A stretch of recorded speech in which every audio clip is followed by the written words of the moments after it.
Vincent was surrendered at the Story County Animal Shelter in Nevada, Iowa, where I work, and I took one look at him and fell in love and took him home. He was very young at the time, but had an abnormality in both of his hind limbs. He was missing them from the mid-tibia down, and he was unable to walk. And it's a very unusual abnormality. We're not exactly sure what caused it, and determined that probably that left hind leg was not going to be salvageable in its entirety, meaning that his knee was fixed in hyperextension. It couldn't bend at all. Of course, he was a kitten at the time, so his body weight was small, and as they grow, there's more and more weight placed on the back legs.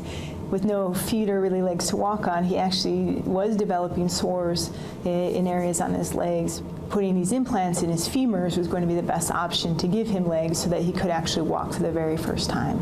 The first time I saw him after surgery, it was scary, I'll be honest, because you don't normally see metal things poking out of your cat. It's extremely rare. In fact, if I had to guess, there are probably less than 25 animals in the world who've ever had anything quite like what he's got.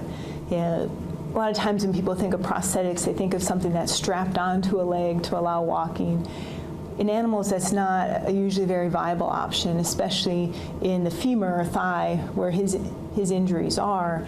There's nothing really to strap on. And so his implants go inside the bone and then traverse the skin. So he actually has metal posts poking through his skin. And that's very, very unique and a very challenging type of problem, an implant to deal with. His bone is looking great, the implants are stable, and he's walking really well on them. So I couldn't be happier with how he's doing at the current time. I'd anticipate that he'll be jumping and doing really normal cat things very soon. And normally a cat like him that came into a shelter would, not have a future because his injuries were, pretty staggering. But